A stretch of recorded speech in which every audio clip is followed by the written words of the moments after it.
মেডিকেলে চান্স পেয়েও ভর্তি নিয়ে অনিশ্চয়তায় থাকা নন্দিনী রানী সরকারের পাশে দাঁড়িয়েছেন বিএনপির ভারপ্রাপ্ত চেয়ারম্যান তারেক রহমান। শুক্রবার তারেক রহমানের প্রতিনিধি হিসেবে বিএনপি চেয়ারপারসনের উপদেষ্টা ও জেলা বিএনপির সভাপতি আফরোজা খানম রীতা এবং ছাত্রদলের কেন্দ্রীয় কমিটির সহসভাপতি তৌহিদুর রহমান আউয়াল নন্দিনীর বাড়িতে যান। এ সময় তারা মেডিকেলে পড়াশোনার বই ও নগদ অর্থ সহায়তা দেন।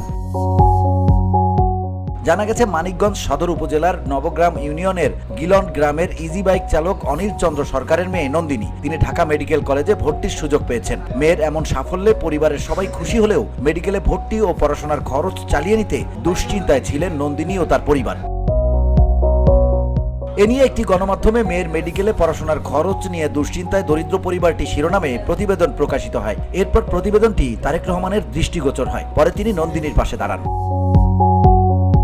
শুক্রবার বিকেল 5টার দিকে তারেক রহমানের নির্দেশে বিএনপি চেয়ারপারসনের উপদেষ্টা আফরোজা খানম ও ছাত্রদলের কেন্দ্রীয় কমিটির সহসভাপতি তৌহিদুর রহমান আউয়াল গিলন গ্রামে নন্দিনীর বাড়িতে যান। তারা নন্দিনীকে ফুল দিয়ে শুভেচ্ছা জানান। এরপর মেডিকেলের প্রথম বর্ষের বই এবং ভর্তির অর্থ নন্দিনীর হাতে তুলে দেন।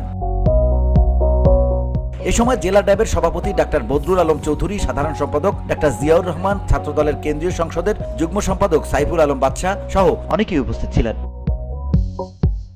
VOD Bangla news desk.